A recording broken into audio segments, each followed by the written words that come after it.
I independently looked at it, before I even contacted, commission council. I hate to parrot myself, but I wish you had forwarded all information on this project to the various board members. Well, I have to say, Mr. Frazier, that I did not have the understanding that I had to send every communication that I had to the entire board, and I have not done that. Well, we are the ones that have to make a decision, it's not a legal counsel. Well, you can make the issue, the answer is the same. If you disagree with me and you don't feel confident in it, then you have a different opinion. Well, I'm only able to disagree now or agree with you. I didn't have this information an hour ago. Or a week ago, whenever you received it. That's now a separate problem from me thinking one way or the other. I was allowed to think one way or the other, whether it's correct or not.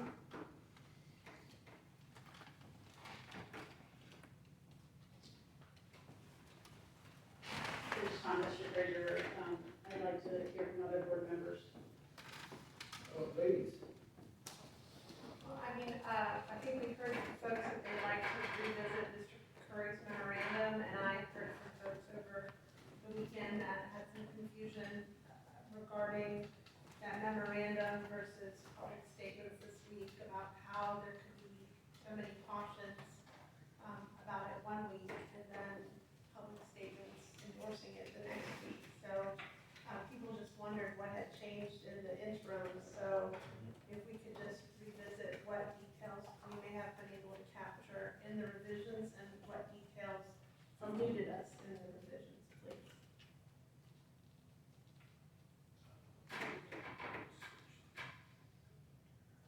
Thank you, Gary.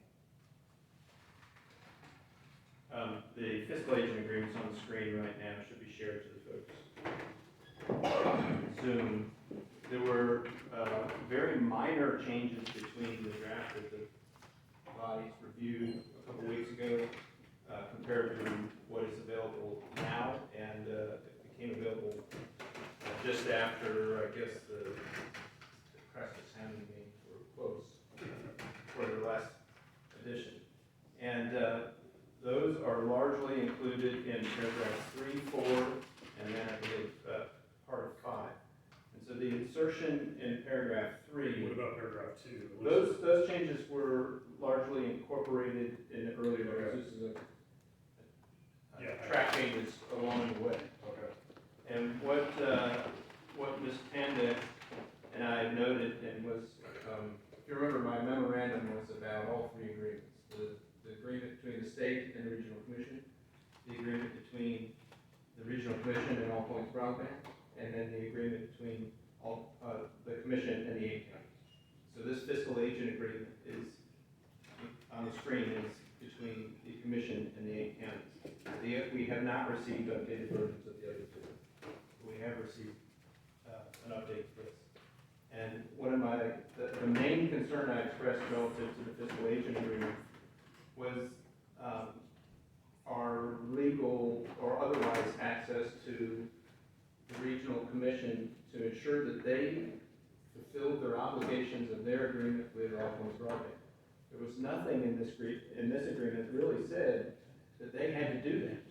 We collectively, the 8 counties, would provide $62.5 million, and they would hold on to our money and hand it out as at a time and pace. But it was important, what do the counties get for that? And what we got before was an assurance that they would provide, in accordance with the terms of the DHCD agreement, grant management, and they would provide, in accordance with the agreements, construction implementation services. But it didn't say that they had to do the things that they were compelled to do as part of the grant agreement with All Points. And so you can see the assertion in paragraph 3 and 4 to include reference to both the DHCD agreement and the grant agreement. And for paragraph 4, the body application and the grant agreement. So it's both what they said they would do in the application and what they are compelled to do with the DHCD agreement, and those things that they are compelled to do as part of the grant agreement. And that's important for us to have that access into the All Points Broadband agreement. Mr. Curry, I noticed that in paragraph 4, the application is there but absent from paragraph 3. There must be a reason for that, why the phrasing is VATI application in the latter paragraph. Do you know why that is? I don't know the answer to that. Because above there's a reference to VATI project, and I just want to know if there's any. Right, and I think that the grant management is intended to be in accordance with the state agreement and the agreement with the all points. And then for the project.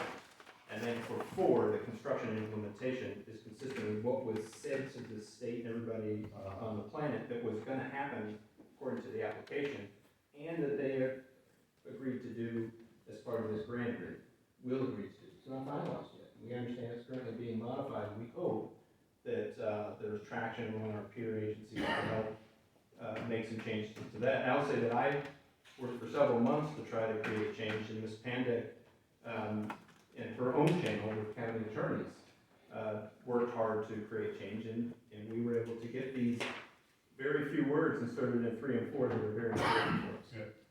Yeah. The other one that is very important is at the very end, and that's 5E, and that states that no participating county shall be required by the agreement to contribute more than the amount set forth in Exhibit A with respect to each such participating county. So for us, that's 5.9 million if you look at Exhibit A. So in no event are we responsible for anything more than 5.9 million, period. And that's important for us. There's a lot of questions. Well, what if there's cost escalation? What if it creeps? What if it goes up? Where does it say that we're not responsible for more?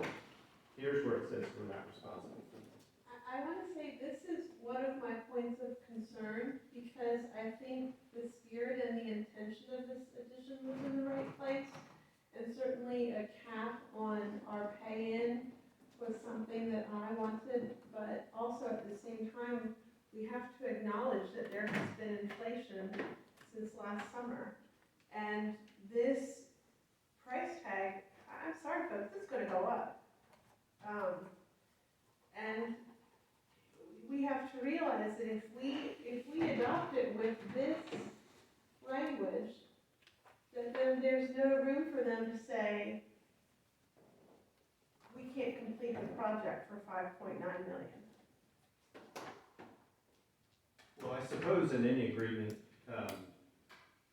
if we come to the end, come to the agreement and all point says we're dead, it's impossible, prices have gone up 500%, we can't possibly eat this amount, it's just not going to happen. Each of the signatories in any agreement had an opportunity to go back to the table and talk about how they change, or say no, the words are the words. You do it for this, or then you move into the other parts of the agreement that guide how you wind down a project. So that's where there's repayment, and the DHCD agreement from the state to regional commission requires repayment. And the grant agreement between the regional commission and all points requires that repayment. And then there was my question, well, how do we fit into that repayment? Which I think the spirit and the idea of those things is on the right track. However, we lack the scope and milestones to be able to control, hey, we're at this point in this project, we should only have spent this much money. Or to say, hey, you've taken 5.9 million and you haven't completed this project because we don't have a scope of work or metrics or maps or any sort of guidance that defines specifically this project. And that is a huge problem. So If I could, how would we enforce something against all points where we're not under contract for all points? We would be under contract to Northern Central Regional Commission that doesn't have any money. and our access, as I understand it, to all points is via the commission. But they don't have any money. They have our money. Right, but after they run out of the money, and there's no system that's completed anywhere, what happens then? We would Mr. have, Curry, Mr. Madam Chair, I Please. would add one other thing, Mr. Curry, if you could go back up to, on page 3 near the top of the page, that additional language. okay. So,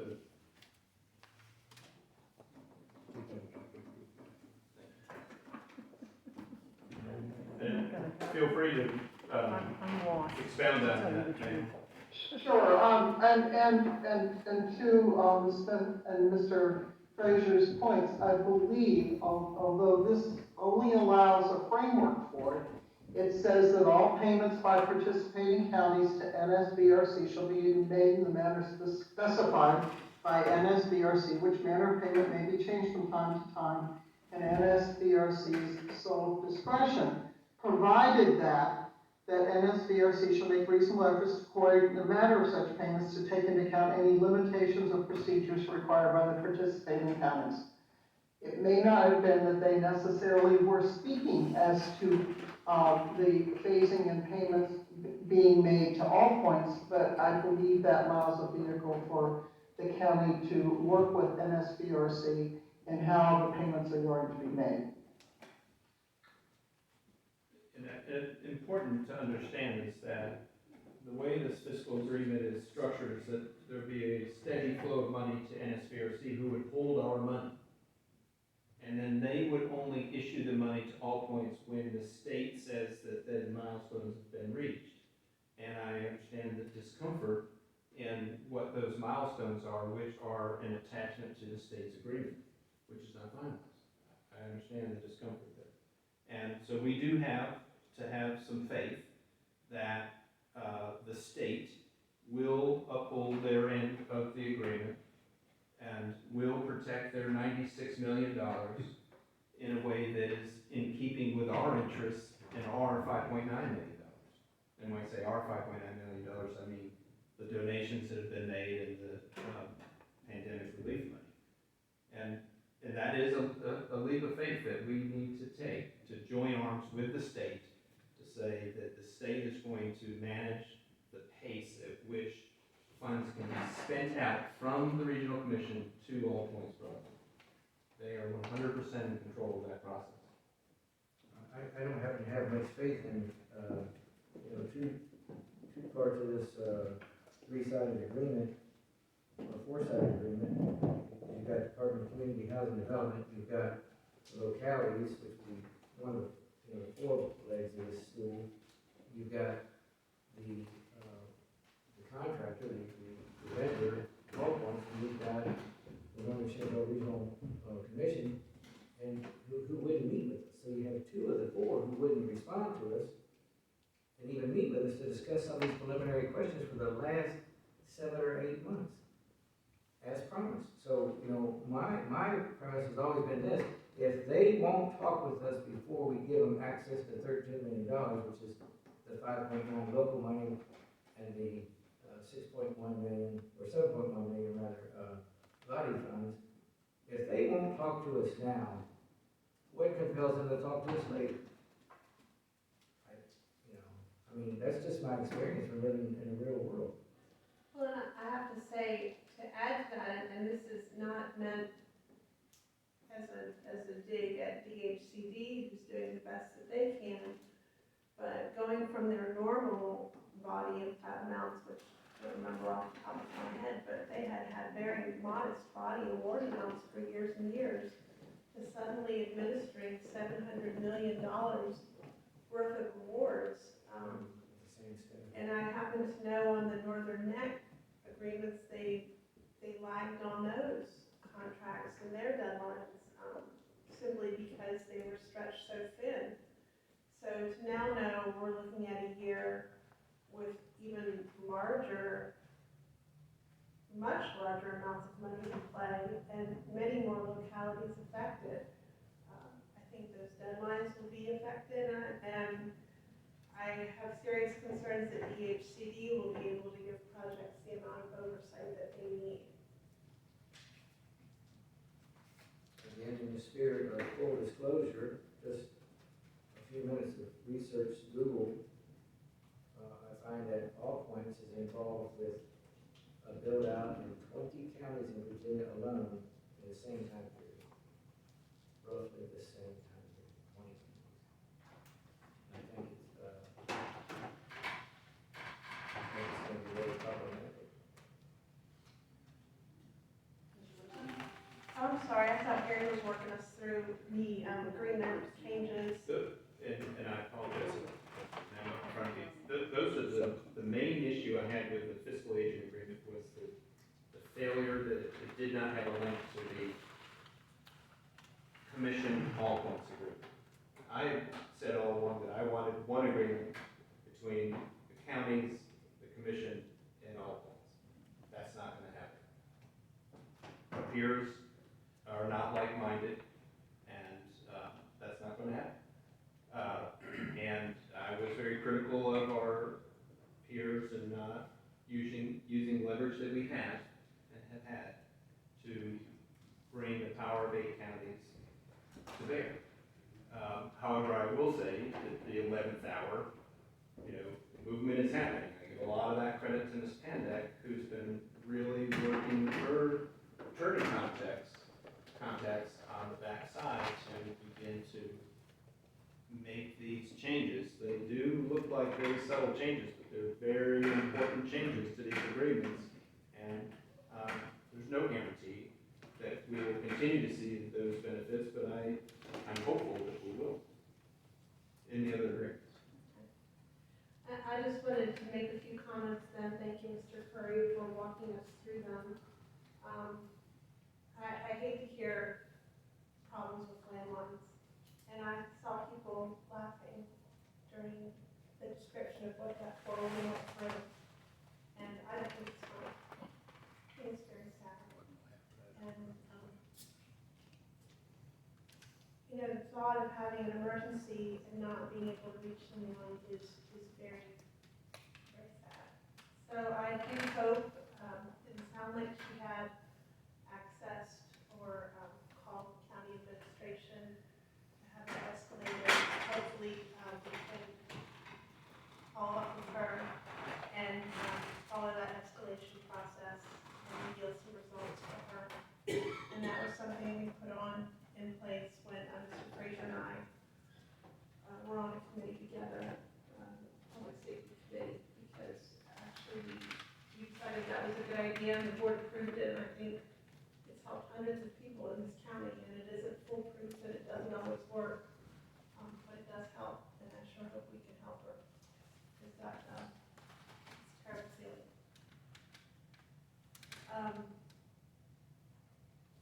I wanted to address some of the public comments.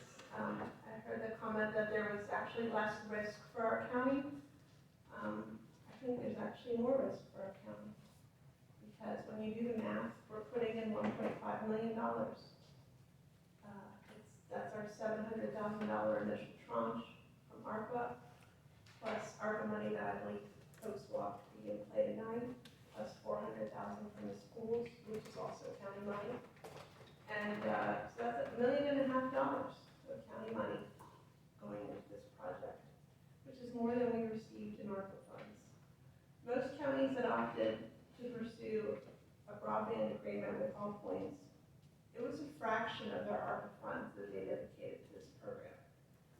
We are in for a lot. So I just wanted to point that out in terms of risk. It may be a lower dollar amount, but we're a smaller rural county with only certain streams of revenue, and so that makes a lot of money. I thank Mr. Curry for walking us through the concerns that he was able to resolve, and that Pandek was able to work through with some of the other counties involved in the agreement. I do find problematic still the non-compete nature that we initially engaged, and I understand folks' frustration. They say, well, if we're not going to do this, what would we do? And that non-compete clause has really bound our hands for months now. And I think that there have been much better options. Some that I forwarded along 2019 to the broadband committee at that time for a municipal bond for us to build out broadband and take it into our own hands. I do wish, in retrospect, that we had acted on that faster. I understand there were changes in people, and of course then COVID, so it was hard to get traction at that time to move something forward, but that also put it on the burner for us as well. But there are other options, and I keep hearing this, it's a once in a lifetime opportunity. And I think if someone were to tell me something was a once in a lifetime opportunity, I would read the fine print very carefully. And I'm very concerned that we aren't doing that. If I truly believe that this would get internet service to everyone in the county that needed it, as we initially perhaps understood it to be, I would vote for it. But if something's, first of all, Mr. Frazier nailed it, if people won't come talk to you, there are two people that convince me it's a good idea to vote for this, and they won't come talk to us. And we have to have a 4-year relationship with them at minimum. In December of 2026, if the project isn't complete, we can either take what's left, if there's ever any money left, and go away, or we can renegotiate with them and continue that relationship. There's no guarantee that the project will be complete in December 2026. There's no performance guarantees. There's no maps, there's no scope of work, there's no milestones to hit, the RDOF is still not captured, there's still not adequate language to cover the drop fees. And then the one thing that nobody ever wants to talk about, what happens when the first year is over?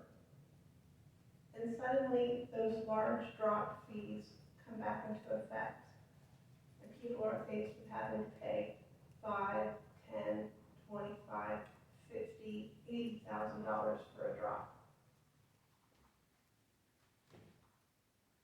This is a long, painful, and very temporary solution.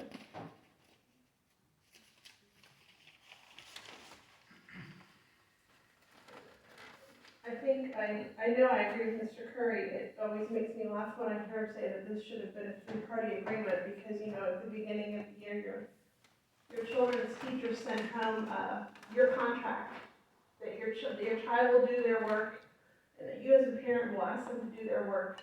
And I always made an extra line for the teacher, that I would write in something for the teacher that they would promise to teach my child would do their work, and I would return it to make it a 3-party agreement, because I thought that the child and the parent had to sign, the teacher should have to sign too.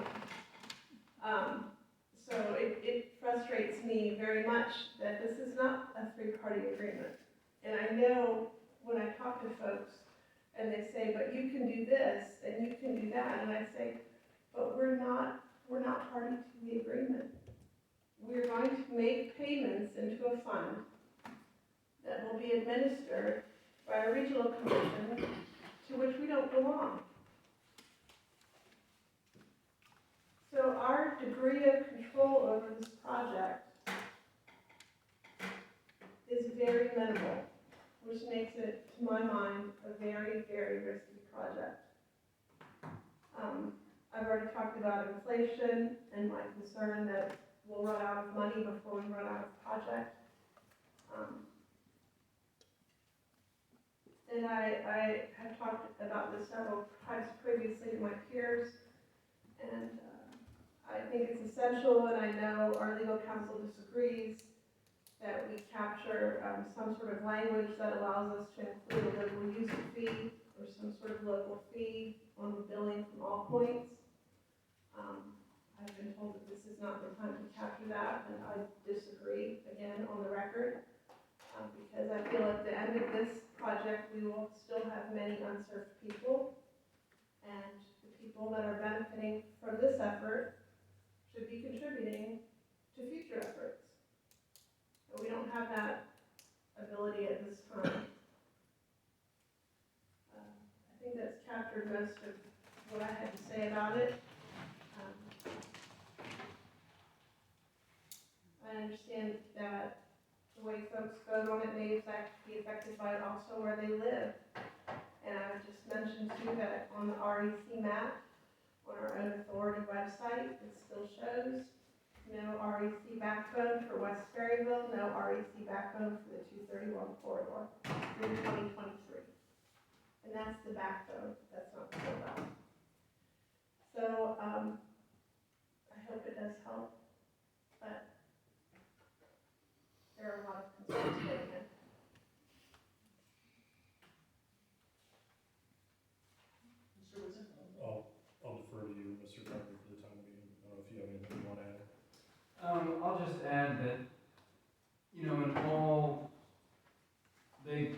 projects, there's always risk.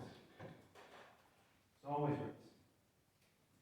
And there's always risk in not doing it, especially with this project. There are so many folks in this county who desperately need this. And we have an opportunity to get it to them. And I am under no illusion that this project will go seamlessly. No projects do.